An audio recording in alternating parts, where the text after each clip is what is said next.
it's hard to get to top. It's very difficult. And there's no such thing as a sacrifice in sport. That's just rubbish, right? You do it because you want to do it. There's no sacrifice in it, right? There isn't sacrifice because you don't have to do it. No one's telling you you've got to do it.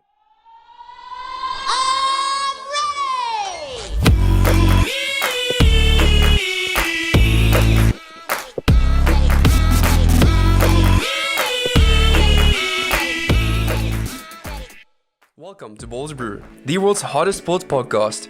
I'm your host, Michael Bromfield, and I'm thrilled to have you join us for another exciting episode. At Ballers Brew, we dive deep into the latest topics and trends in the sporting industry, offering diverse perspectives and thought-provoking discussions. Whether you're a passionate fan, a professional athlete, or simply a sports enthusiast, this is the place to be. Join me as we explore everything from game-changing strategies to behind-the-scenes stories, all aimed at elevating your understanding of the world of sports. This is Ballers Brew.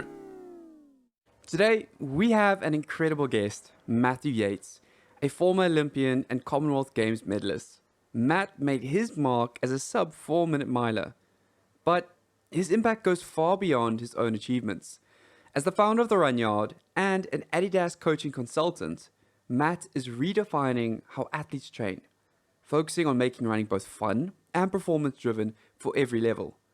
He's coached elite middle-distance runners to new heights and brings a unique, evolving coaching philosophy influenced by his own experience as an athlete, his corporate background, and a deep passion for the sport. Now, he's launching a new program, RES, Running Efficiency and Speed, to help runners of all levels fine-tune their performance ahead of the cross-country season and upcoming road races. Matt's journey is one of transformation, resilience, and dedication to the next generation of athletes. Let's dive into his story. Matt, welcome to Ballers Brew. Thank you very much. Big introduction there. I quite like. I'll get that on my CV. That one. Thank you, Michael, and thank you to Ballers Brew for having me on. When I first reached out, I immediately thought this would be a great opportunity to continue our discussion. For those that are listening, I previously met Matt around 2022, I think it was, on pool deck, when Matt was busy working with one of his athletes, and we just so happened to start having a discussion around philosophies in coaching. And after a few episodes that we have been working with in Ballers Brew, I thought, who better to have on than Matt, and to perhaps continue that conversation and to shed light on the pertinent matters within the coaching realm in professional sports, and also to share a little bit about his personal journey and how he's come to be within athletics. So perhaps, Matt, before we dive into our discussion, could you please give our listeners a brief background of your journey from your early beginnings in athletics to becoming an Olympian, a Commonwealth Games medalist, a sub 4-minute miler, and now a coach and founder of the Run Yard? Oh, I mean, athletics was, I grew up through the years of Cohen Ovett, Steve Cram, Peter Elliott. So I had idols. It was a very interesting period because back then, you know, football in the UK, soccer, I don't know how you call it, we call it football, was an extremely bad place to be because of the violence that was going on. And my parents kind of like, you know, I wanted to play football as a kid, but I gravitated towards athletics because of what was on the 9 o'clock news. You know, the national news was Ovett and Co. breaking records, and I kind of always wanted to do that. Plus my father had been an athlete as well. And I think one of the big things in coaching, for example, is, and I'll explain it later, is finding the why. And I think one of the big things in my career was the why was trying to beat my dad's 800 time, which was 2 minutes, I think, and trying to beat that. So it's a, you know, inspiring thing for me. So yeah, I came through the UK athletics scene, broke into the senior team, I think at the age of 20. I think I was 20, yeah. So I was very young in the senior team. My first championships was against Seb Coe, and I beat him. I don't think it was the Seb Coe in your past, though, because he was getting on then. So just I had 10 years on, you know, being a professional athlete, earning a living from that, kind of like left the sport, just wasn't interested in it anymore for various reasons, and went off and got myself a career working with various companies. then just came back into it purely by chance. If I hadn't have been in Cambridge on the morning that I was there, I don't think I'd have been coaching. It was a kind of sliding doors moment. So, yeah, and that's where we are today. And I'm coaching. For some reason, I'm good at it. I don't know why. I don't know. But I ask myself that question quite a lot. Why can I achieve what I do? And I guess it's many years of experience in many areas has probably brought it together to the coaching side of things. Plus, I continually evolve as a coach and continually educate myself in different spheres to try and present myself, and come up with initiatives and ideas to improve coaching and improve athletes. I'm going back to the start where you mentioned, and you said you want to touch on it later in the conversation. I also would like to, and you referred to it's important on having a why, and it comes back to having that so-called motive, the drive, which lends into everything that helps you stay grounded and stay directed in what you're trying to achieve. And I find it very cool that you mentioned you kind of fell into a different direction, veering away from athletics, but so happened to fall back into the same path to, be necessarily coming back to your why, which you mentioned at the start revolved around trying to beat your dad's time. Yeah, look, I think this is a big area of thought. Now, to do sport, you have to enjoy it. Okay, and we all start out, no billion-dollar soccer player starts out playing football because he wants to make $1 billion. You start playing in the car park wherever you grew up, and you play football because you enjoy it, because you're with your mates and it's fun, and you turn out you're good. Then the reasons start appearing and the motivations start appearing as to why. And I think as a coach, you've got to drill down and find the why with the athlete. What is the motivation of the individual? Because when you find it, you can then stimulate them to get more from them, because you understand them psychologically better. I kind of feel that, yeah, of course you can enjoy sport and enjoy what you're doing, but to reach the very top, you'll find most athletes have got a why. There's something that motivates them. There's something in their past that drives them. There's a reason why they keep pushing boundaries. It might have been something a teacher said. It could be something from their parents. It could be anything. But when you drill down and you find that why, you start to find the athlete. Then you can improve them, and you can use motivation in different ways to push them on. So and the why doesn't come in just a questionnaire. It can take a long time to come out of an athlete, and you can sort of go, wow, that's probably the reason why they're doing what they're doing. And once you find it, it teaches you a lot about them individually. Yeah.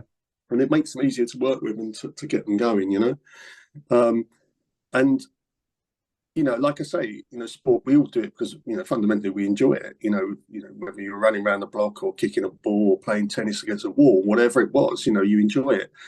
But to reach the very top, I think it's more than talent. There is a why. As you tap into understanding how each athlete has their own why, and it also shows how as individuals we're all unique and we have differences that make us excel in different ways. And perhaps tapping back into your personal experiences, having achieved such a remarkable success both as an athlete and now as a coach, I'm curious to know how your personal experience at the highest level of competition has shaped your coaching philosophies and approach to training. With such a unique perspective, what valuable lessons have you perhaps learned along the way?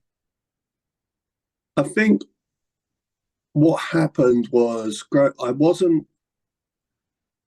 It takes a long time for reflection to work stuff out. Okay, so I took a long time out from the sport, come back to it by chance.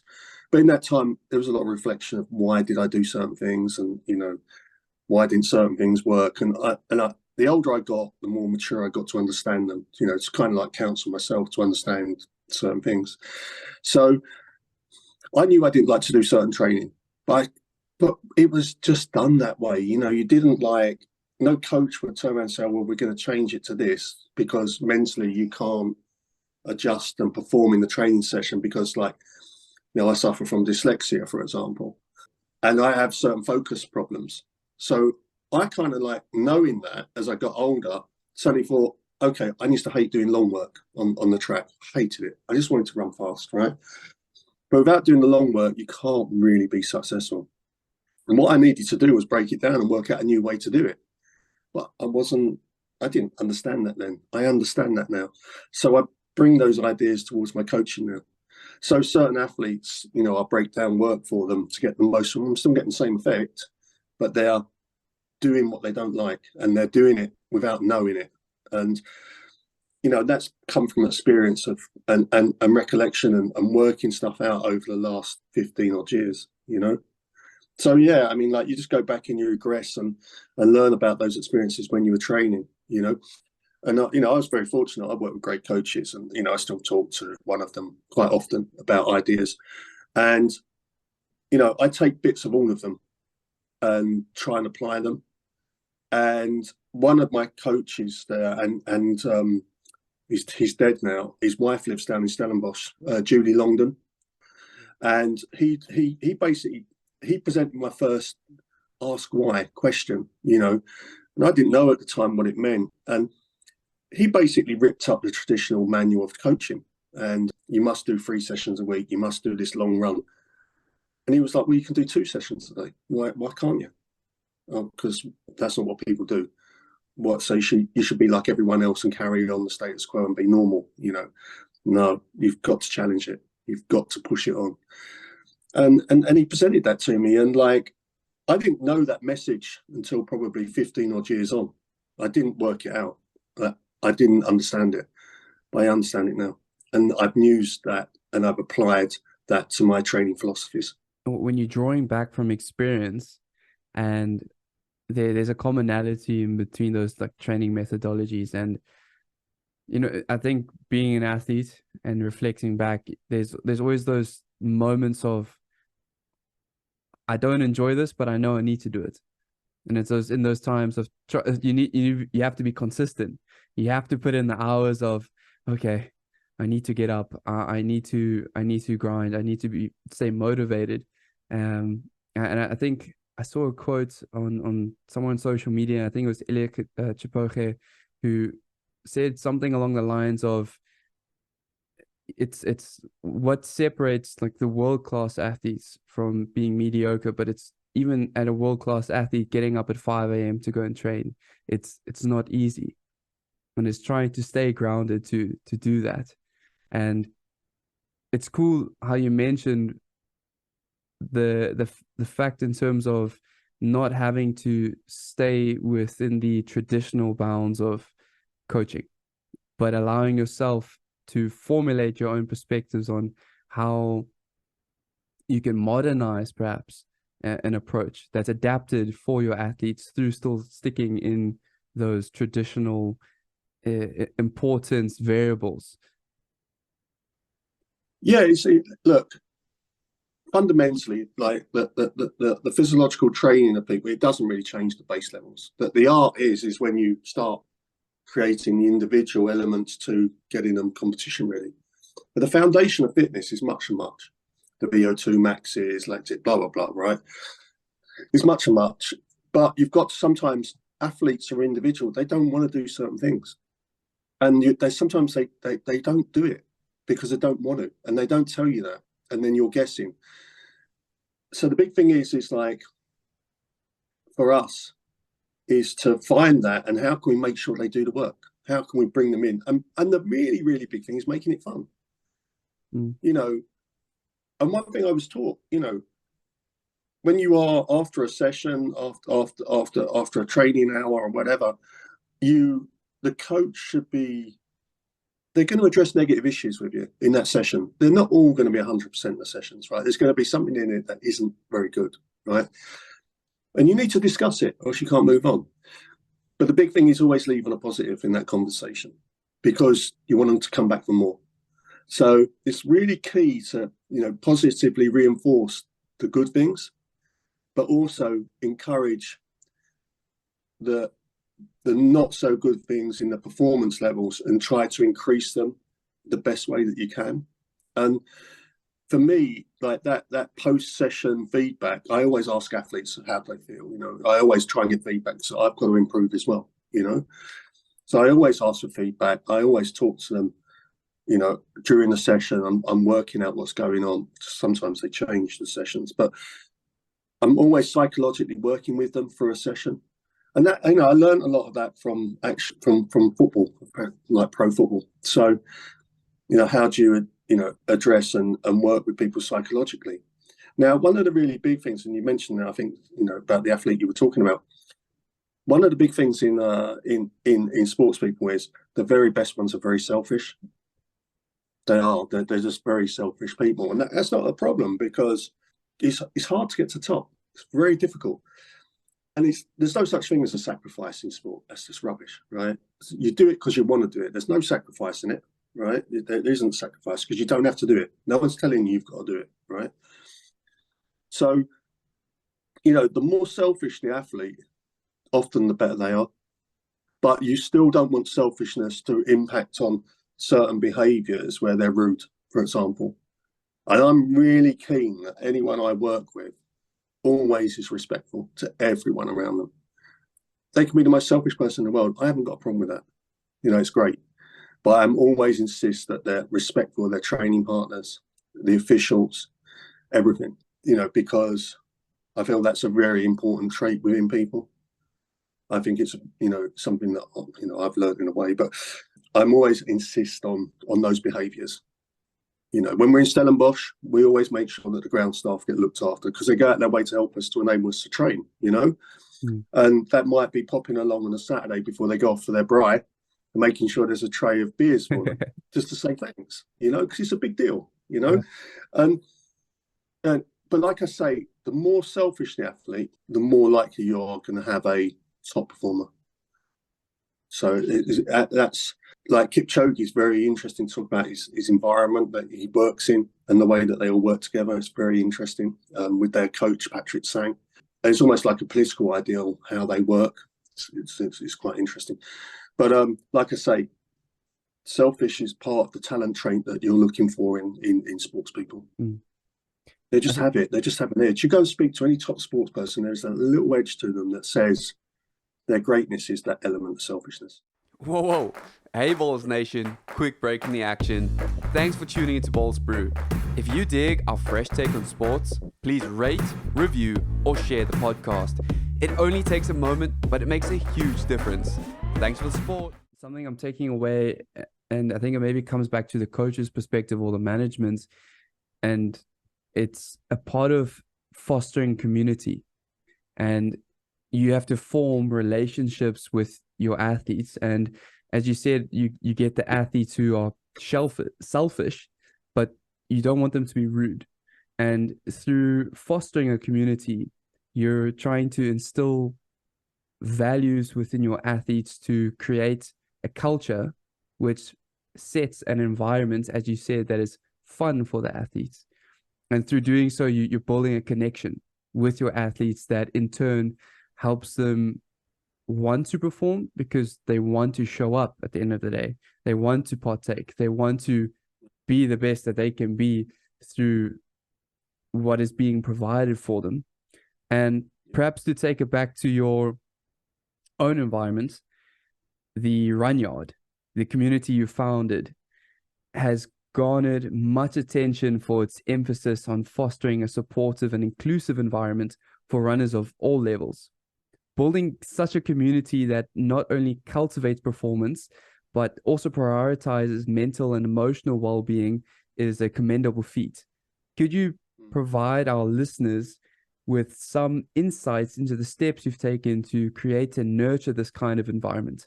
What approaches have you found effective in building a holistic and thriving community? I mean, the first thing is group dynamics. Okay, so if you want to get a great team, it's group dynamics. How are you going to function as a group? And there's always going to be challenges within those groups because everyone has personal issues. There's things that go on when they don't turn up to training. There's things going on in their lives. And it's understanding that. You want to be able to have a laugh. I grew up around team sports. Like my dad was like an England rugby coach, and I saw that kind of, when rugby changed into amateur to pro, you see how teams work. I worked at pro football clubs, a couple of those, and you see how certain dynamics work and where they work. So, you're building a group based around dynamics, and sometimes there's huge challenges within that. Sometimes there's some disrespect comes from people, because they're not respecting the other members of the group. And that has to be pulled up, but that's just life. Those things happen. So one of my big things, especially when I was working with the SOAR groups in London that we created, was I had a view that I had to create a legacy from them. And one of the ideas was I wanted to educate people about running, and I kind of like, if they stop running, I'd like them to become coaches and give back and enjoy it. So my view is like if you're coming on, like when we were doing the SOAR courses, you were coming on, you were being taught in such a way, it was almost like a coaching program for coach education. So you learn about why were you doing something, the reasons behind it. And I always explain it. The reasons we're doing this is because of this, and this is what you've got to look for, and these are the markers, right? Because I think people absorb it better, they understand it better, and then they perform better, So I always work like that on the programs. And what was interesting when I was working on the SOAR community stuff was the insight that was coming back from those athletes who varied in their jobs they were doing. Some were leading big corporations, some were working in restaurants, whatever, right? But they all came together as one, and they're just a wonderful group of people. And it was great fun working with them, really big insight into it. So I call them the guinea pigs. So I would do a lot of stuff with those groups to learn and try stuff with and see how it worked. And I learned a lot from it. I mean, even simple things like a lot of athletes, runners, have very poor lower legs. Out in SA, you don't have so much. Well, you do. It started to occur because you've changed the way, because kids wear footwear at school now. But people are very weak in their lower limbs. And we learned that from those groups because they kept breaking down, because they weren't conditioned. So we introduced conditioning programs for lower legs that you could do while watching the TV. So we were looking and bringing those ideas. With elite runners, you don't really have the time to play around with ideas sometimes. You keep learning, but with the SOAR groups, we're always trying new ideas out, new things, okay? And seeing how they reacted and seeing what they've done.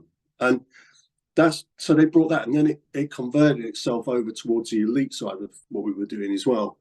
So it was really interesting, but really enjoyable as well. Amazing people to work with. Everyone was fabulous. They turned up probably more, they could communicate better than the elites. They would tell you more. And the elites sometimes don't tell you too much. They expect you that you should know. But interesting insight. And I would encourage any coach to go and work at community level. Don't just step into work straight at elite level. Okay. Don't just go and do that. Go and work in communities. Go and work in a school and coaching kids after school and stuff like this, or working with running groups, or going to gym classes with SC coaches, for example, and learn from them, because you'll bring it and you'll start to develop your own philosophies and your own ideas, because you've got those experiences that then can evolve you as a coach. And I'd done it without even knowing it. So working with those communities was I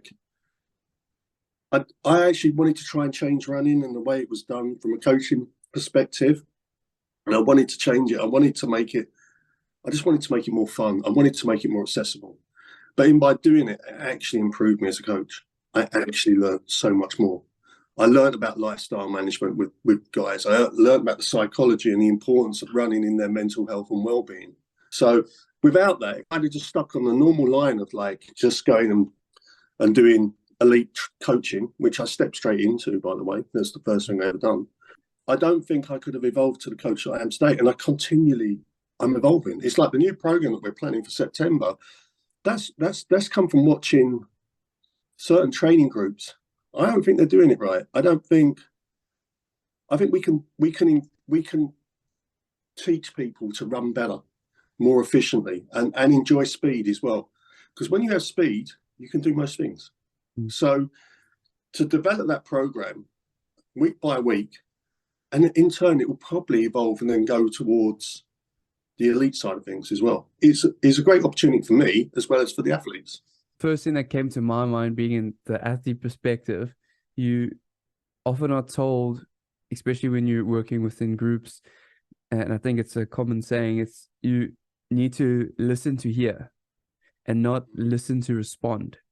And I think if you draw that back into coaching, or the dynamic between athlete and coach, sometimes as an athlete, you're just waiting to be told the set, or you're waiting to be told, okay, I need to run a 400, or I'm doing 5 4s, or in swimming context, okay, we're doing 10 ones on the send off, but you neglect to break down the why.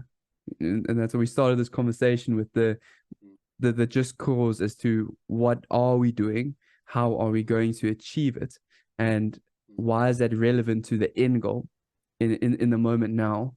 And Yeah.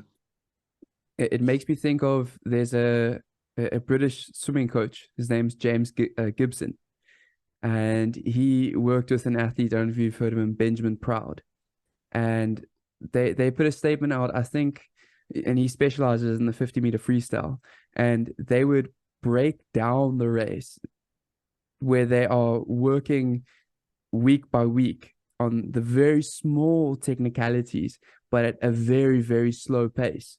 And as a sprinter, you're thinking, okay, the whole time you need to be working fast and hard, but in doing so, you're laying on the foundation so that week by week, you're improving on the focus or the variables that are going to, in the long term, improve the race.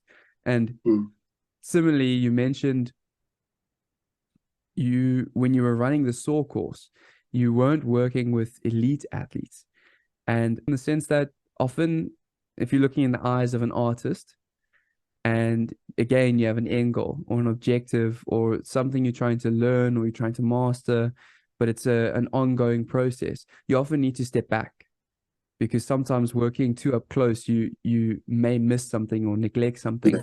And stepping back, you get to gain a new perspective, as you did with working with your SOAR group, which is really cool.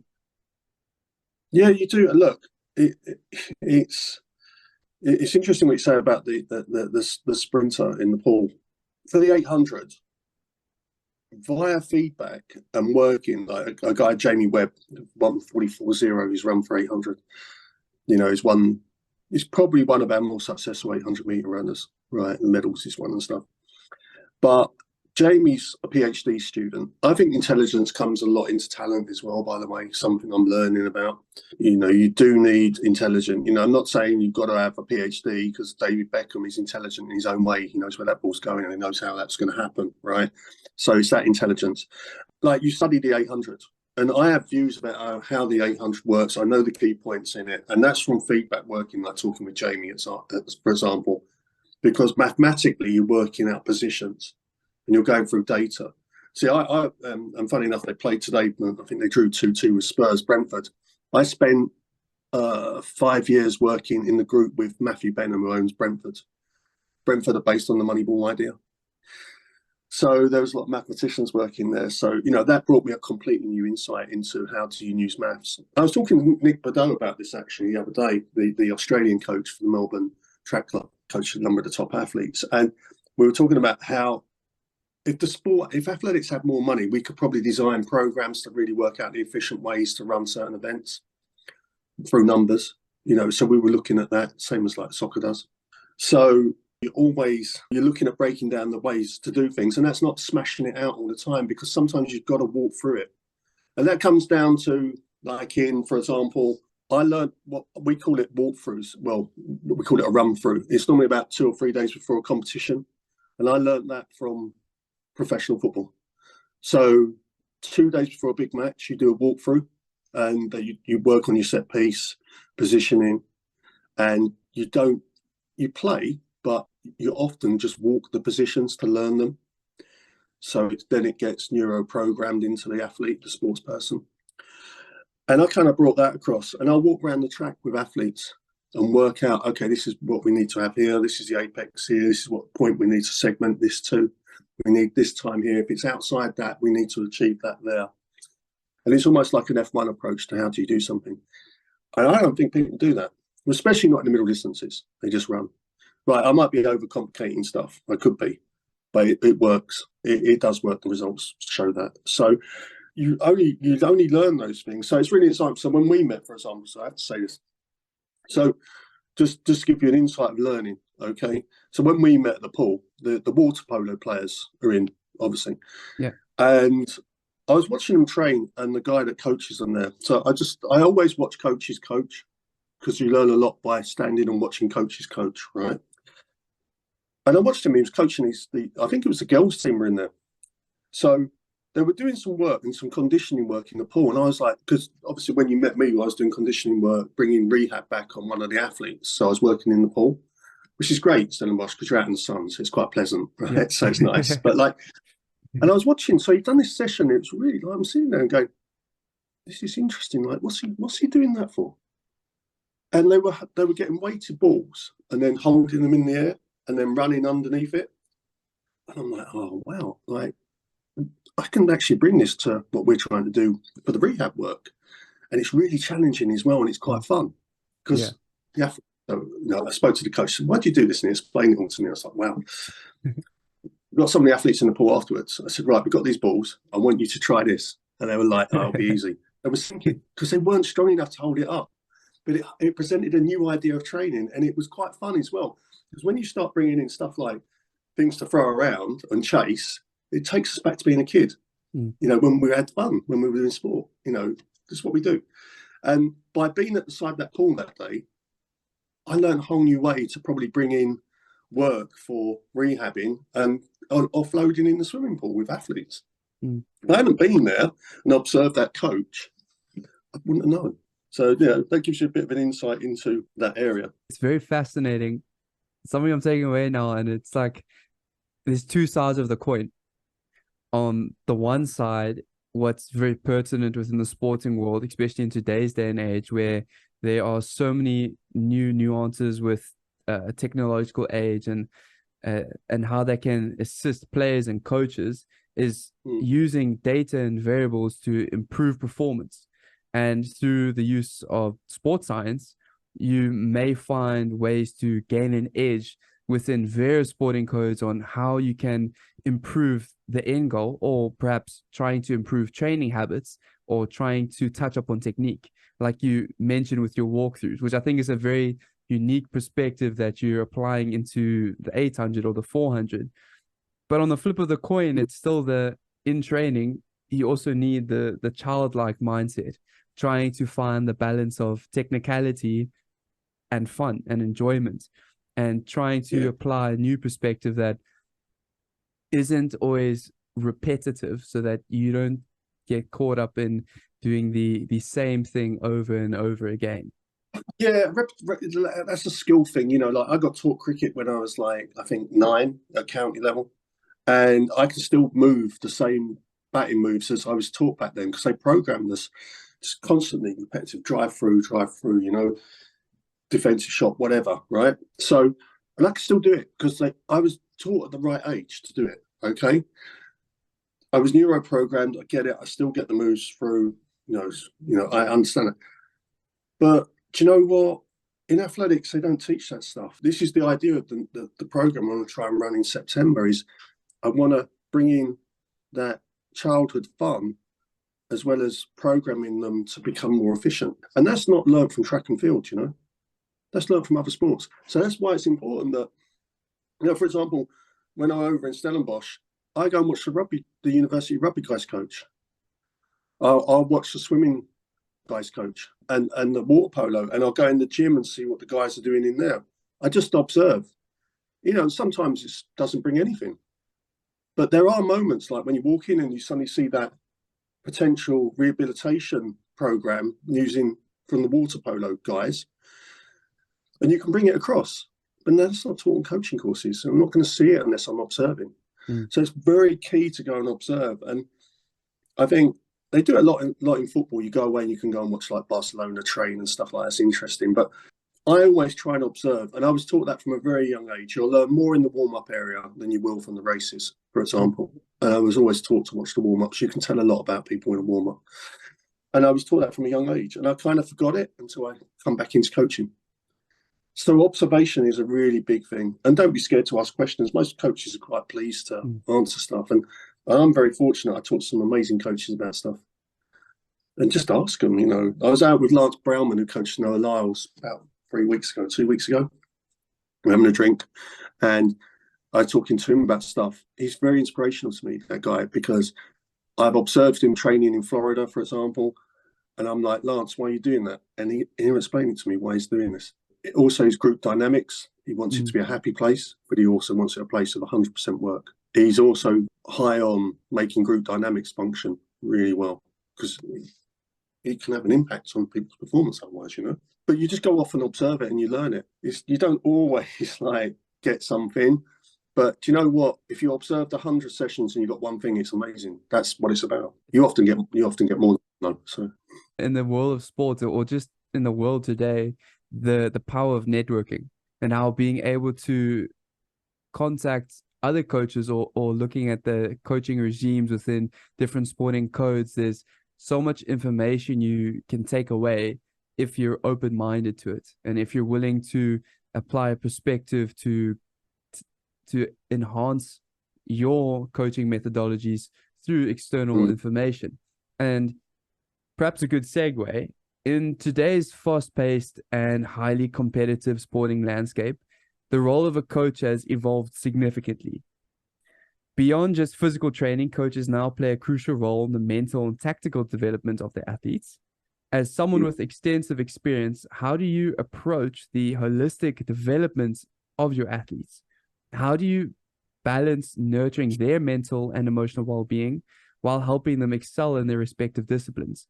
However, as we touched on this prior to the conversation, I think it would also be important to touch on the mental health and well-being of coaches too.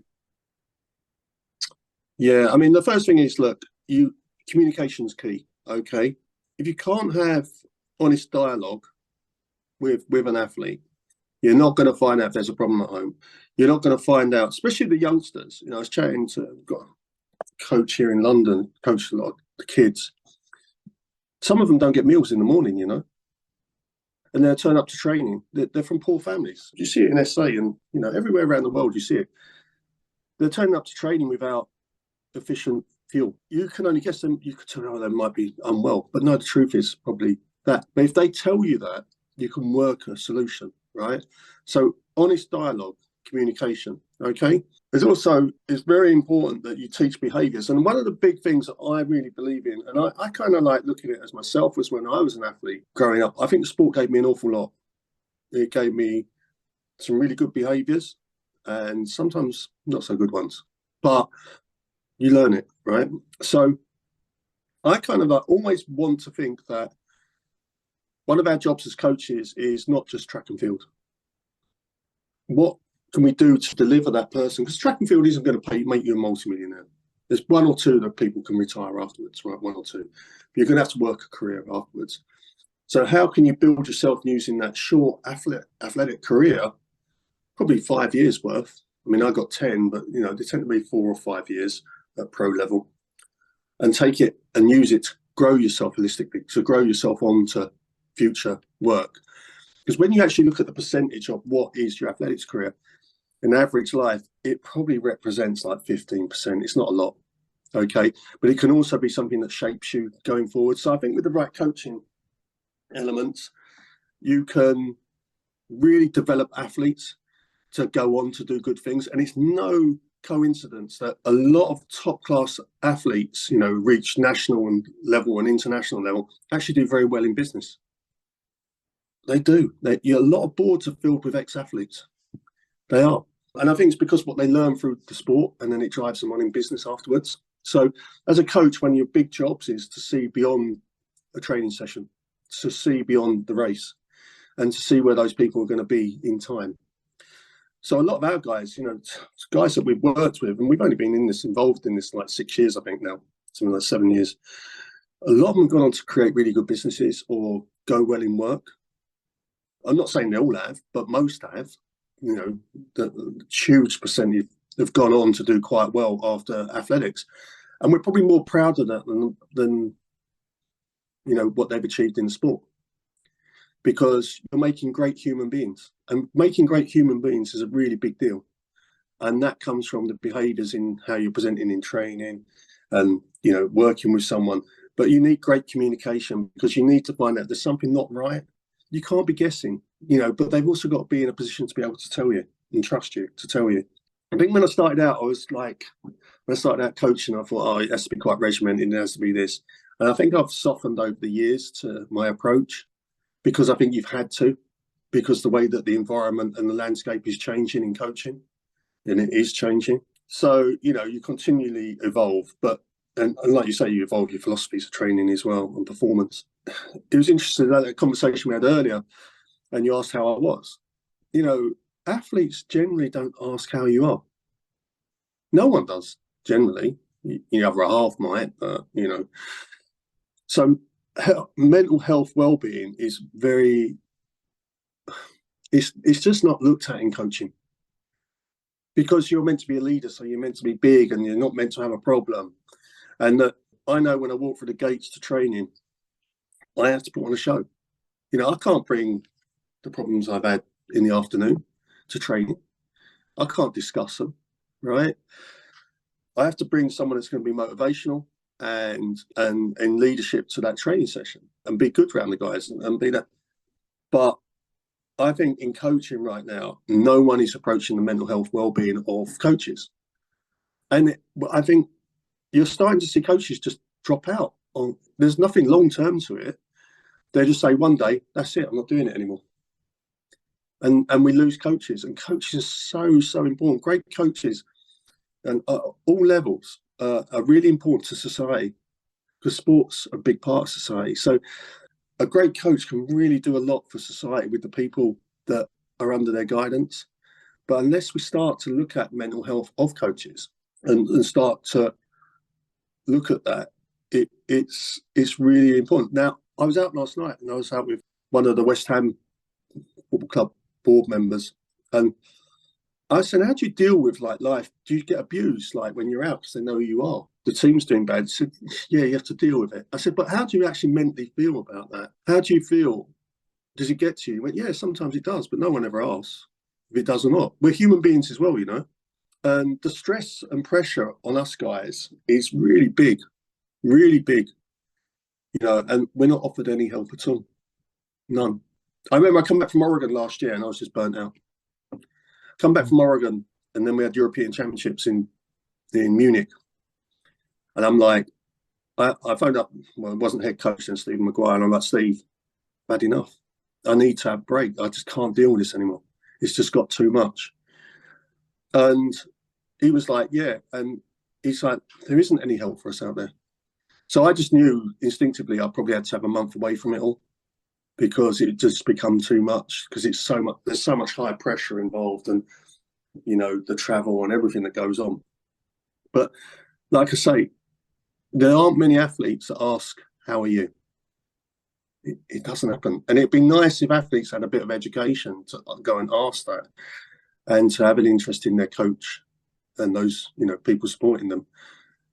And that simple how are you can mean a big deal to someone. A lot of people don't ask it, especially athletes. Something I've noticed, so I share a role within the residence that I currently stay in, where I assist within leading the various leadership structures that are pertinent to the ongoings of the res. And this res, which is fairly cool, is the student athlete residence it houses all the athletes for multi-sport. And with various conversations I've had with individuals within multi-sport and other leaders, it's often leading is fairly lonely. And you mentioned it earlier with regards to how top tier athletes have to be selfish, and being at the top is lonely. And being in a role where, as you mentioned, you come onto track and you're expected, you have an obligation to lead, and yet you have to not necessarily put a mask on, but you can't allow emotion to distract or deter you from what you're doing, and you need to stay focused on the objective or task at hand. And it's hard at times when you cannot create or have the platform to discuss other pertinent issues that are relevant to human beings, individuals, in society, and specifically within the sporting industry as a whole, because the sporting industry has various levels, from corporates to the athletes to the managers to the coaches, the directors, CEOs, CFOs, and everyone in between that are pertinent to making that whole system flow. And I think it taps into what you discussed earlier, and you spoke about communication, being able to communicate with each other, within individuals, within a network, and how perhaps through communication you forge connections, and through having connections you can instill a culture, and once you've instilled a culture you can curate a community. Yeah, I mean, look, you got great club sets now, and whether great Springbok teams or New Zealand, Kiwi, All Blacks, Man United's, Liverpool's. Matt Busby, go and watch his videos where he comes from. I'm named after Matt Busby, that's my old man was a Man United fan, and you go and I advise anyone to go and watch the documentaries about those people, because they're really interesting, some of the insights to them are just how they created the why to why they coach. Look at how they created the Liverpool Football Club from the 70s and the 80s and stuff. And you look at how you go and study the great coaches and find out what's their reason and what's going on. So it's quite interesting. You have to go in there and study them. It's a lonely place, especially when it goes wrong. It goes, it isn't so good. Wait, sorry, the dog's playing up. It can be a very lonely place. It can take trips back, 10-hour flight back from somewhere, and it's like you try to work out what's happened and what's gone on. And it's difficult because ultimately, because you're leading, it ultimately lies with you. It's down to you. It's one of those things. It's just that bloke thing, I suppose. You just get on with it, and it's not a good idea because eventually something breaks. But yeah, I mean, we do. I mean, all aspects in the job that you're doing at the res, your feedback's really important, but there's also a confidence issue that what can you and can't you say to head coach? If someone's not eating properly, you've got a duty to probably report that, because it's going to impact on a number of areas of their health. There's elements that you can't say anything about, but communication is really key, and understanding is a really big deal. But you've got to create the environment for communication to work. You have to, and an honest dialogue. I'm very honest sometimes, too honest, so maybe my own good. But I was kind of brought up that way, I'm not going to waste time, when something can be said in a sentence. I'm not going to do it. Perhaps, and you touching on how, communication is key. That's the first step in curating a successful environment, or a communication chain between athletes, coaches, and everyone else that may be involved. But associated to that communication is fostering a connection with individuals. Could you perhaps share some insights into your approach into building meaningful connections with athletes?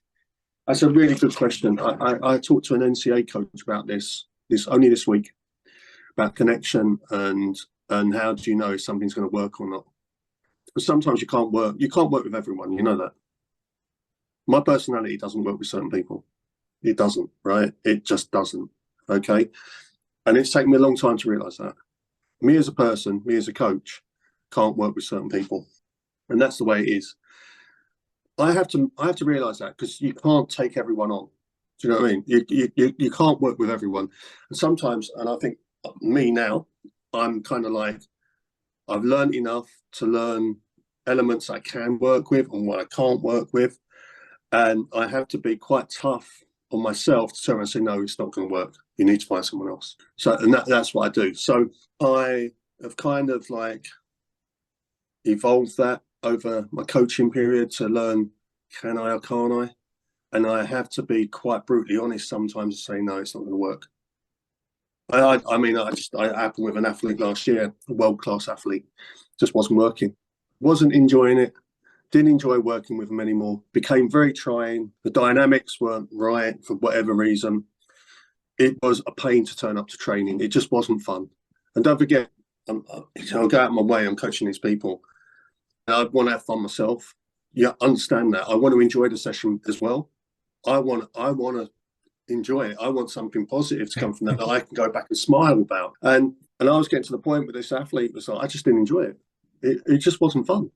It was a pain. It was like, I've got to go to the dentist situation. Didn't want to really go training with them, but I made the commitment, so I still have to go. And I didn't want to go, but I had to go. And those relationships, sometimes they do break down for whatever reason. So a lot of the time it's external noise.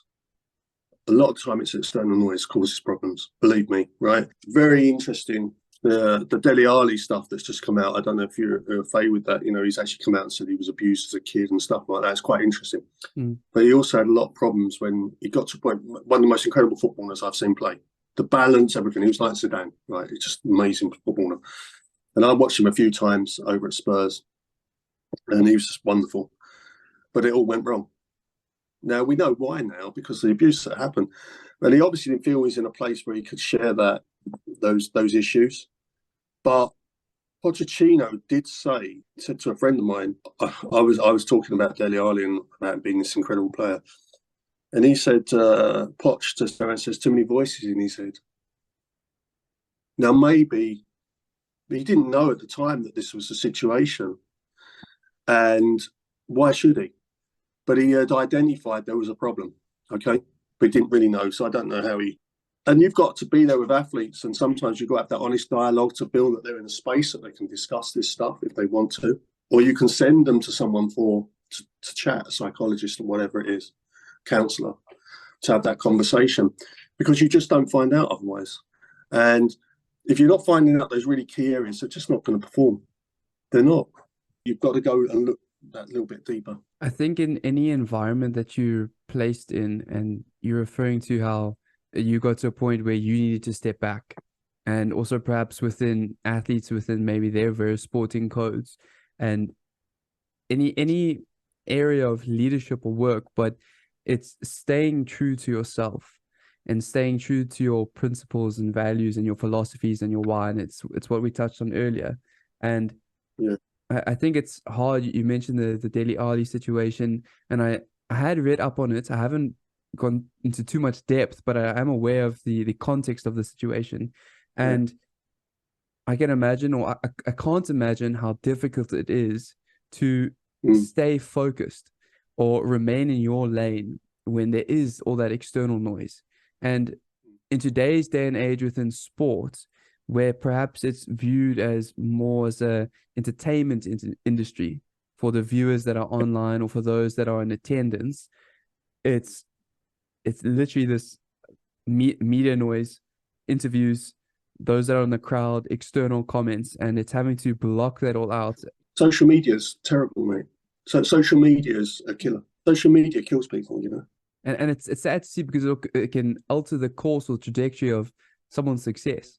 It can deter them from wanting to continue with the enjoyment for what they have. And that also associates back into when you're trying to forge a connection with someone and it's no longer true to it's you and I, or it's the variables of A and B. It's now you're having to include so many other things that deter you away from what you're trying to achieve in the long run. Yeah, look, when I was running, we didn't have social media, so we had like newspapers and we had like TV. We had 4 channels on TV. You know what I mean? So it wasn't like too much to worry about. I think the external pressures on athletes now and anyone else through social media is a good thing and it's a bad thing. And it's a question of there's another area that you have to coach within to manage them, because they do go and read social media and they put stuff on it as well. And you can be attacked through social media. I've been attacked through social media. The only thing is when you get attacked, it's like, for me personally, is I can deal with it. But when my family come and tell me things, that's when it affects me, because they've read it. And I'd imagine across the board, that is elements where a lot of sports people get affected when their family starts to get affected, because it affects their dynamics, their home life, their private life. And then it moves on from there. So I think in today's world, it is very hard because of the way that communication is working. It's also a very powerful tool to use as well. We know that. It's almost like a propaganda tool. You can use it in the right way. You have positive messages and you can feed back from training. Now, this is quite interesting, because when we have the Runyard Instagram account, we talk about positive messages on there. and we talk about training sessions, and they're there to sometimes reinforce what the athletes have just done in training. And they read it a day later or whatever, and it can reinforce and be a positive thing. So that's when you use social media to be something good. It can also be a terrible place. Reflecting back on your journey as a highly accomplished athlete, and similar to what we're touching on now, you've undoubtedly faced a fair share of challenges and setbacks throughout your career. These experiences have likely shaped your perspective on both resilience and motivation. What advice can you give to young, aspiring athletes who may encounter obstacles in their own sporting journeys? I think the fundamental thing is enjoy. You've got to enjoy it. Now, for me, the big thing for me was I always went back to where I was from because it was a safe place. I could go back to my training group in East London, right? And I could have done something great on the circuit, could have run really well somewhere, and I'll still come back and I was still the same person. They never treated me any different, right? I was still the same person. They give me grief. They say well done, but like they'd always try and push you to do a bit more. But I always went back there because it was a safe place. And I would say to young people and they're not going to work it out straight away, is you need that safe place. You need that place where people are going to be honest with you. Your mates that you've known since you were since school. An honest place where you feel safe in the environment that you're in, where you can have honest conversations. People really care about you as the person. Okay? And they understand you as a person because they've known you a long time, okay? And I think if you can go and find that safe place, and it might be at home with your mum and dad or whatever, that is a key place because that will always protect you no matter how high you go in the sport. You'll always have that place in your life. And it's very important that you keep it. And you can go back to it when times are bad, but it's also the first place you should go when the times are good. They're the first people you should go back to. I always insist on my athletes that if they go to championships and stuff, for example, when I do contracts for some of the athletes, I make sure that I do it, especially with the youngsters now, the contracts will have like $5,000 in there for parental support so they can come to events. So like at Adidas, we insist on that parental support because we know if they're happy and they've got that safe place around them, they're probably going to perform, right? We make sure that some of these families, they can't afford to do some of this stuff. Like they can't. So you make sure there is an allowance for them so they can get there because that safe place can be around them. And I also feel that athletes, the first place they should go back to when they are successful is that place. Those people that were there from day one. And it's very important to have them because they'll be there in the bad times and the good times, right? And you're still going to be the person that they love. It's not going to change. They have I'm creating love for that person because they've grown up with them, and it's a special thing, right? Don't lose it. Don't suddenly become big superstar and push that away. Always hold that. All the top people have that group with them. There's only 3 or 4 of them. There's not many, but always have that safe place you can go back to where people are honest to you. They tell you it as it is. They're going to be honest. If they think that you're doing something wrong, they are going to tell you, right? Always have that safe place to go back to with honest, decent people. The first thing that comes to my mind is the saying, it takes a village to raise a child. And yeah, it stems back to, and it's what we spoke about earlier, it's the connections that you create through your journey of life and those people that are fundamental in ensuring that they're that safety net for you. They are part of the foundations in creating who you are today. And I find it very cool that you're referring to how they are fundamental in getting you to where you are. And it's always a place to go back to when times are tough, times are good, no matter what the situation is, but how important your roots are. There was a great example of it at the indoors, European indoors. Keely Hodgkinson won the 800 at the Europeans. And the first thing she done to cross the line was her whole coach had just died of cancer. And she got out like a flag to say thanks to everything for this coach. In a moment, about her, she used that as a moment to say thank you to that person that had shaped her to get her to that point, as well as the Olympic medal and the world medal. She took that opportunity to show her love and gratitude to that person that helped to get her there, her first coach. And I think that's why she's a great athlete, because her mum and dad around her, they're always there. Her coach Trevor and Jenny, they always keep her grounded. But she's a very grounded kid anyway. But she has her mates. If you go on her Instagram, you can see it. She's got all her mates from school. She's not a superstar. She doesn't ever behave like that. And she never would. She's very direct. And I love to see it because she's got that wonderful group of people around her. And that helps create a great athlete. And it's very important. And you must see that in the resident situation as well. When the parents drop them off and bring them in for the first day, you know, we all see it. and you kind of work out who's who, right? But it's very, very important to remember that, because when things are bad, that's where you're going to go back to. So go back there as the first point of call every single time. As you say, there's always these individuals that you can fall back onto and rely on. And now you spoke about the res, and I'm just picturing it's these parents that are so proud of their children, who are now young adults entering, you know, the big world as student athletes. They're coming into university on their first day, and you can truly see the support and love that they have for their children and how they want them to succeed and how they want them to do the best that they can do. And they're providing this platform for them to do the best that they can do. And I always find that exciting, and it's a start to a new chapter in your journey. And we're talking about a network or a village, and it's the same thing within a residential setting or in our residence. We find that the connections that we share with each other in the four walls that we call our residence namespace Neetling, it forms that home away from home. It's that safe net that we know we can rely on each other. And perhaps on the flip of the coin, often when you're an athlete and you're out competing, when you're on the field, and specifically maybe in track and field, there are moments though when you feel alone. And perhaps as an Olympian and Commonwealth Games medalist, you've competed on some of the biggest stages in the world. With such a high pressure environment, mental fortitude becomes a crucial aspect of success.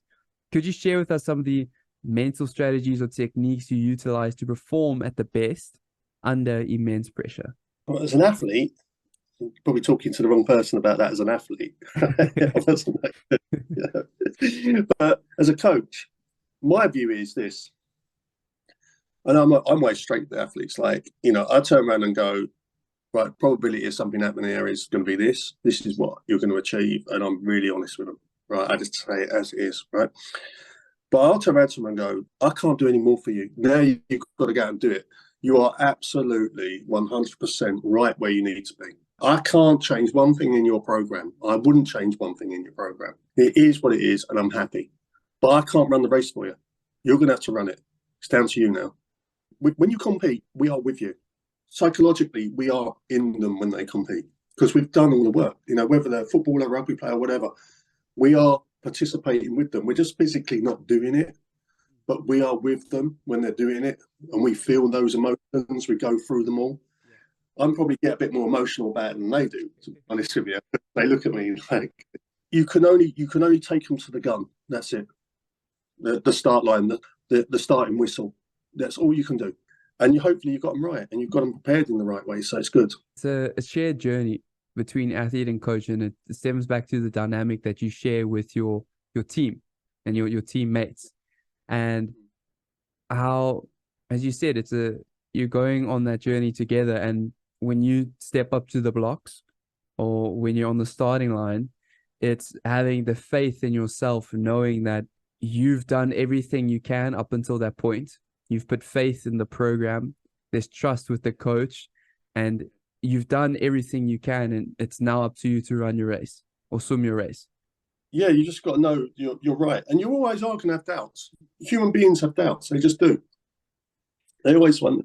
But hopefully, if you psychologically train someone, that's a big part of the training, they should be all right.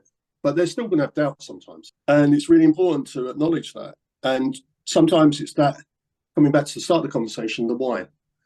Because sometimes that why is a huge motivation to perform in competition. And once you get that why, you can get a lot from an athlete. Within sport itself, and I touched on it earlier, how the sporting industry is continuously evolving in terms of the technological aids or other methodologies that are becoming more apparent, year to year, as just the whole world is evolving, the culture is evolving within sports itself. And specifically looking at the scientific role of sports and how that is this continuously new emerging procedures or way in which things can be done. As a coach, it's essential to stay up to date and embrace innovation. And what's cool is earlier you mentioned that you are often finding yourself engaging or observing other coaches to find new nuances or ways in which you may approach your own sport.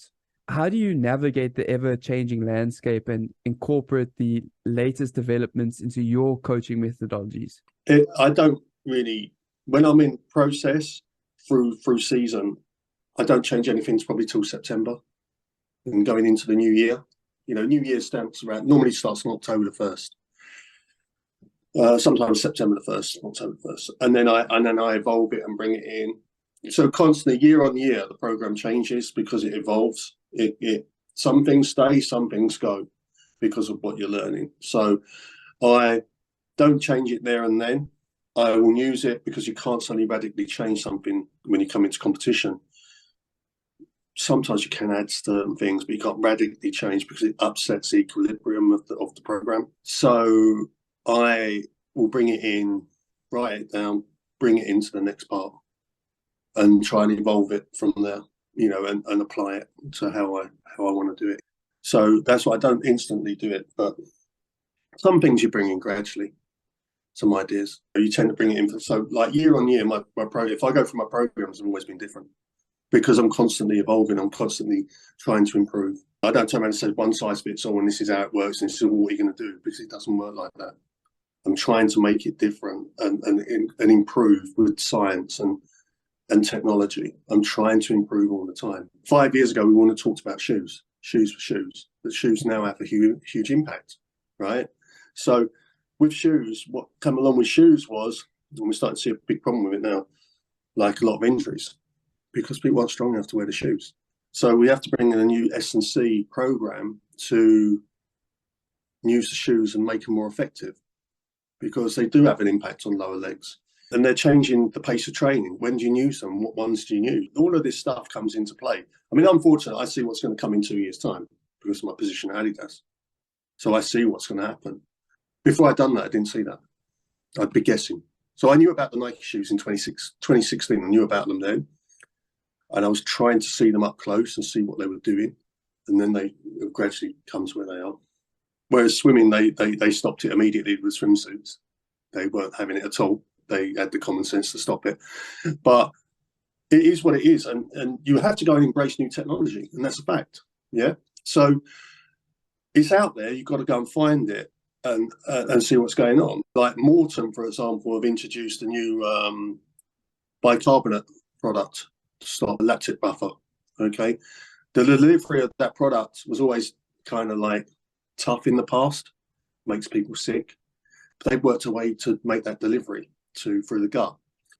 I talk to those quite often, and I don't take it all on board, but I do take what I want from it. Okay.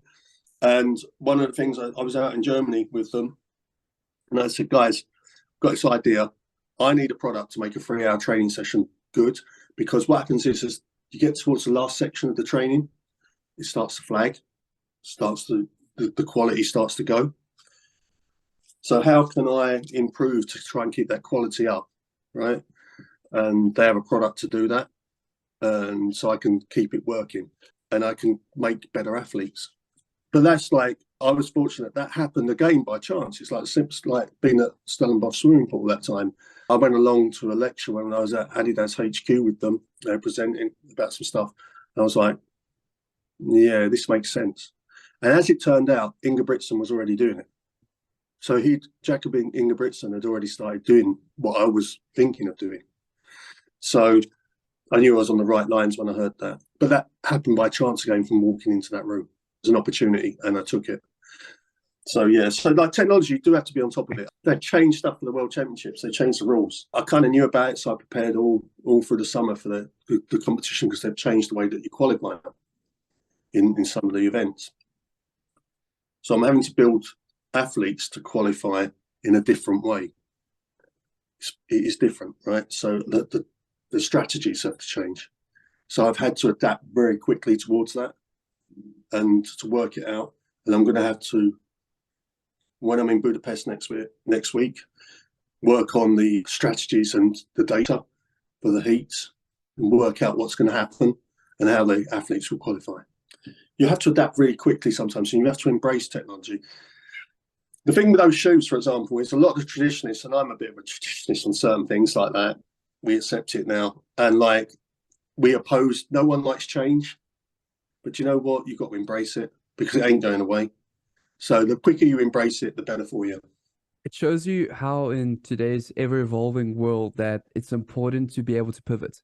And if you reflect back onto the years of 2020, 2021 with the ongoing of COVID and how it was important for all sectors within the economy outside of sport, but looking back at sport specifically, how athletes and coaches needed to adapt so that if they wish to still compete, or if they wish to still train, how are they going to be able to do this? And perhaps something that came to my mind, I was just thinking with having to travel a lot with your training team and being in new environments, and obviously each environment will present its own challenges. Do you ever find yourself perhaps skeptical with things that are being provided to you? For instance, you mentioned the issue with athletes trying to sustain longevity within sessions and the buildup of lactate. Do you ever find yourself being skeptical with individuals providing potential solutions and you're going, well, hold up, I don't know if that's the right approach, or maybe we need to look more into that? Yeah. Like you've got to have filter. You've got to sometimes look deeper into what's being presented, what's the reality, what is the truth behind it, what is it. I'm really double cautious about anything, obviously because of drug testing, because it has to be informed sport. You have to get it right all the time, because one mistake, that they're gone. You have to be really cautious over anything that you do, because the athlete could get destroyed if something goes wrong in the fact that they use the wrong supplement, and it happens, right? But I'm always like skeptical just as a person, and I want to know more, and I will do more research to find out what is the situation, what is it, what's behind it, who's the person, to learn more, and then put it for a sanity check, and then go from there. I don't take it as gospel. No, I'm always a bit skeptical. I just think that's me, and I just think you have to be really. You just have to be like that, because someone comes to you and it's like gospel, and maybe it is, maybe it isn't, but I'll work it out. And then you apply it. And how do you apply it? And what methodology do you use to apply it as well? I think it's commendable because you have to be open-minded to knowledge or information that someone's trying to impart onto you. And it's using your own experience to perhaps assess and be like, okay, this is important, or this isn't important, or perhaps this is what we should be using. Something I would like to touch on, and we spoke about it earlier, we're reflecting back on connections and dynamics within teams and understanding the dynamic between athlete and coach. But often when you're working with a team environment, understanding the dynamic amongst your athlete is just as important in ensuring the longevity within what you're trying to achieve, and finding that link back into the culture you're trying to instill within your team. How do you navigate the complexities of managing a group of athletes, each with their own strengths, weaknesses, and personalities? How do you foster a sense of camaraderie and unity within your team? Group dynamics is really key. Yeah, and you learn group. It's not something you can be taught it, but like certain behavior traits, certain personalities don't fit group dynamics. They might not fit your ideology or whatever your views are. And you have to be really cautious around that. You want to foster a great dynamic, that a place is fun, it's a good place to be, and all the rest of it, and everyone's working for each other, and you work as an insular group to achieve. If you get that slightly wrong, that can all be broken down very quickly, and you have to identify how's that personality going to work within that group. And also as a coach, you've got to be in there and having a laugh with them as well. But you also got to say, okay, right, it's time to work now. And some people, they don't react to that so well. I think our groups, they're interesting places. I think over time we just had to learn how to build them, of who we can and can't work with and how we do it. Because, what we do doesn't work for everyone. It's a fact. It doesn't, Some people we just can't work with. Some people our program isn't right for.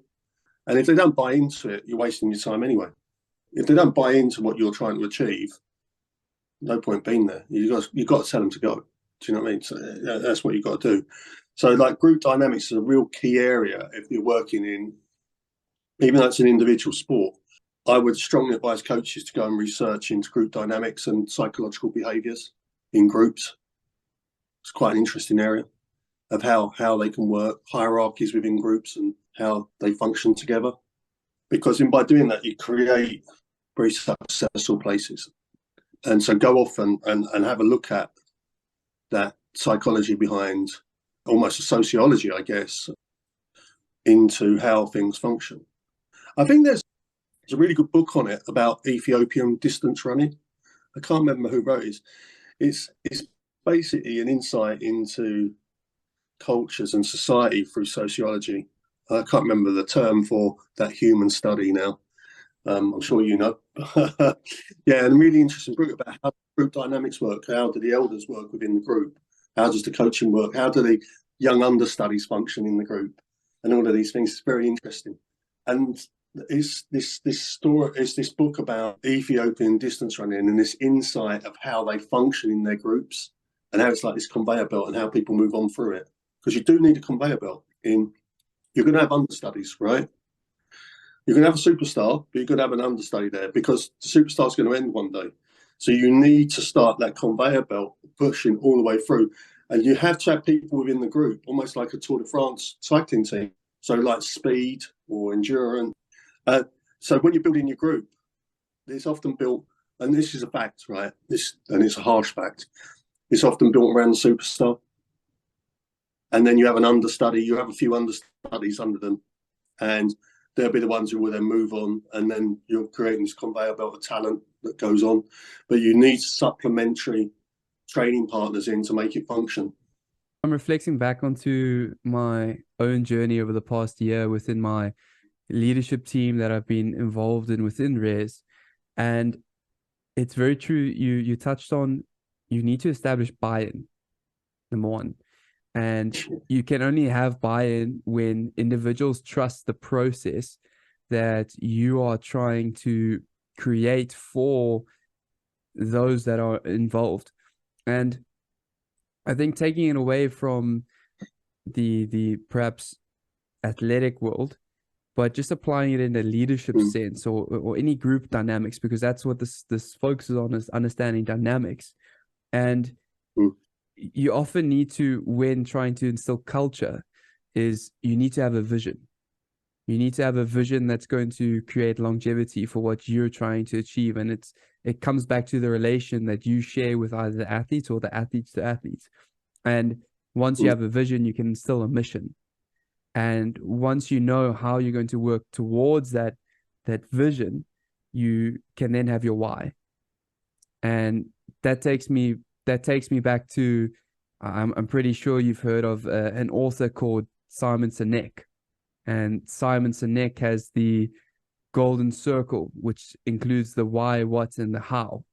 And in that golden circle, he breaks it down to the principles on how you should approach certain situations and how it's important for you as a leader within an environment to help direct.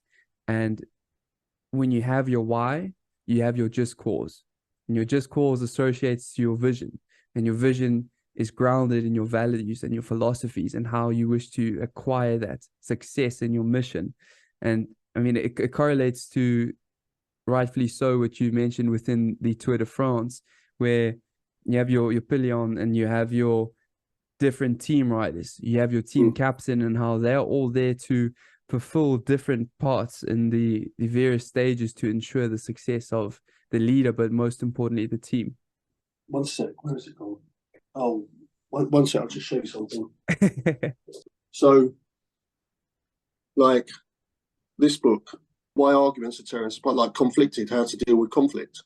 It's not something you get on a coaching course. So I'm always trying to study those areas to try and improve.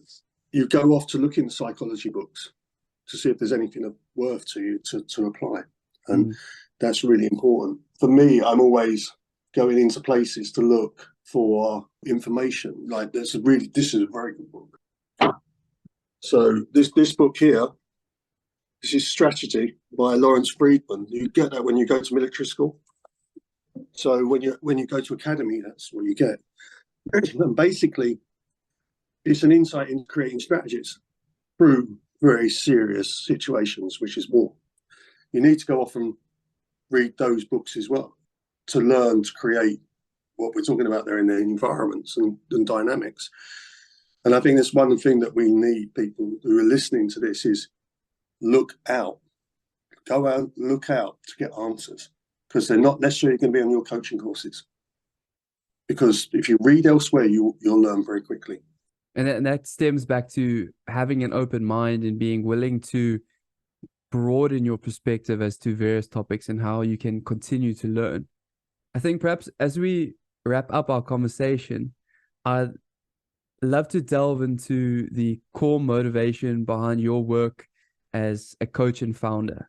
And we've touched on it throughout this episode, where we keep coming back to the why. And that's what we started the episode with, understanding the why and the drive. If you were to sum it up in one word, what is your why? What drives you to continue pushing boundaries and making a difference in the lives of athletes and the running community? Good question. My why is I want to make a difference in people's lives. I want to try and give people the opportunity that the sport presented me. Now, that took me probably 15 odd years to work that out. So my why to my coaching is, and as you mentioned in the beginning of the program, was, I was brought up as a socialist family. And that's fundamentally, you see great in everyone. Everyone can do something. Everyone can be someone. Not obviously that sounds like capitalism there, but like, the opportunities and supporting one another to make something happen and help one another.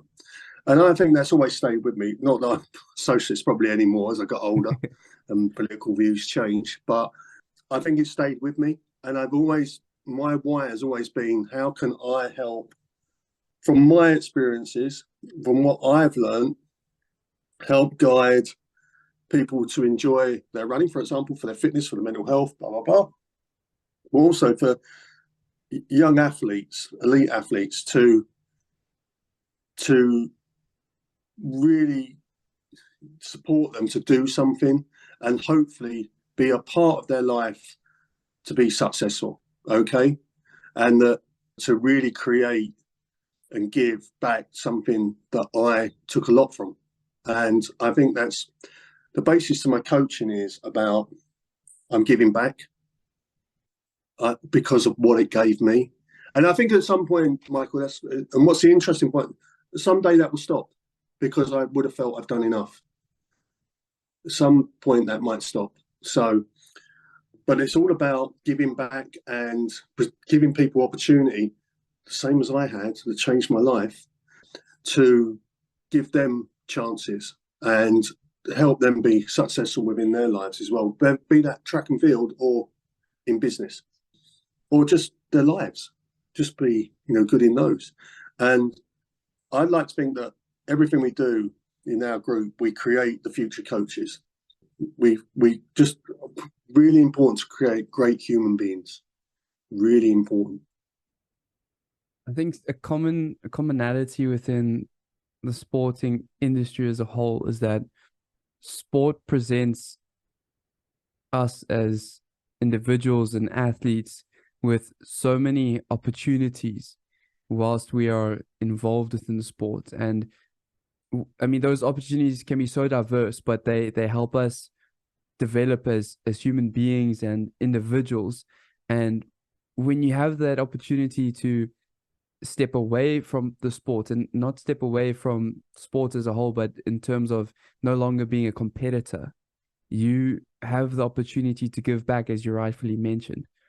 And with those opportunities you're able to enable others to grow and succeed. And what's so cool is that within the coaching realm, it's an industry for people. It's all about people for people. And you are there to try and hopefully forge connections with individuals to keep them in good stead for the future, for what they may go and one day do, whether, as you rightfully mentioned, whether it is business or whether it's perhaps in medical or whether it's in coaching itself, or wherever their walk of life may eventually take them. It's very interesting, right? That we've got this big debate about the dangers and the future of artificial intelligence. Okay, right, and that people are rightfully concerned. Okay, but do you think artificial intelligence can ever coach? Think about that question, right? Could it can coach? Of course it can, because it will strip down everything that's needed, but it's not coaching. You need a pair of eyes to coach. You need experience to coach. You have to have an understanding. And the onboard computer, the brain, evolves and learns that. Sometimes it took me a long time to work it out. I'm still working it out. Coaching is a really important part of our societies and our lives. Look around where you live. In the township, some of the kids' opportunity with sport. I see them when I'm down there. I see the way that the kids are taught in the schools and at the uni that you're at. Do you know, I'm really, like, when I'm down there, everyone has they're just, the way people speak to you down there, and they always show, there's something about when I'm down there and the way that people behave is always really highly, they're just very polite, respectful, and especially when they learn you're from sport as well. It changes the dynamics of some of the conversations, because sport brings people together very quickly. Yeah. Right. And I think for a lot of you guys down there, you get that from your schools. I think your schoolmasters probably, and your parents as well. But I think your schools are very influential in the way that you behave in sport, and it's a good thing. Believe me, the talent in SA is unbelievable. I always come back from there, and I always come back with reports like the talent here is more just skills. It's not just. They're great sports people. They're actually very level, sensible, decent people. And you look at that and you learn from it. That's, I think, coaching brings that. I don't think we can be replaced by artificial intelligence. I'm hoping not. I'm hoping not, because you need a pair of eyes to coach. And you mentioned it now, it's that sport has the potential to transcend any and all going issues, because it has the power to unite individuals on a common front. It has the ability to bring people together from diverse cultural, social, contextual backgrounds together, and be in support for one team or one individual behind perhaps your national flag or whatever that may be that they represent. But there's this moments of awe when individuals come together and they're all in support for, the love of the sport. And it takes it back to trying to instill or find that childlike love and passion, that drive that we have for what we are so connected to when we're growing up. We've, throughout this episode, covered a wide range of insightful topics today, and I'm truly grateful for the knowledge and wisdom that you've shared. Before we conclude, is there any final advice or parting thoughts you would like to share with our listeners? I think from a coaching perspective is always be open to learning. Always, you can get the inspiration from the most strangest places. Okay, you could be watching a wildlife program and you could pick something up off it. Okay, You could be listening to a politician speak. You could be just in your local store and someone could say something and you go, wow, there's something in that. Always have an open mind to learn, okay? It's not written in stone. It's not written in stone. You know, we're constantly evolving, we're constantly changing. And unless you can evolve, unless you can change, you are always going to be stuck in the past. You have to constantly move forward. You have to constantly build your own education. And you need to learn to the last day that you're on the planet. You know, you need to continually learn. So keep an open mind to things. It isn't your way or no way. Listen to people. Listen to the athletes. And athletes, please talk to your coaches. Ask them if they've got time to talk about your program. Ask, because and a big thing that we come across today is athletes. Ask how your coach feels. Ask how they are, because you know what, that can go a million miles in a coach's life, because they're human beings like you, and whilst they're trying to make you an amazing human being, you can also help them, and that's what I'd leave. Definitely a takeaway for me from this episode, as you say, knowledge is wealth, and being able to continuously learn and be open-minded to the ongoings within the world and being able to adapt and pivot can be crucial in establishing longevity and creating a culture of trying to not chase success, but forge an environment that is conducive for success. And through that, through establishing a culture, you will in turn create a community where you'll have connections shared amongst individuals that will be productive and healthy and conducive for all those that are engaged, and it will be fun at the end of the day. So on that note, for those that are listening and who have made it all the way to the end of the episode, I would like to firstly thank all of you for your time and that you have listened to this insightful and engaging conversation. And I would like to promise that there will be many more episodes to come with fruitful, insightful, and educational information. But for now, that is all. I am your host, Michael Bromfield. This is Ballers Brew, signing out.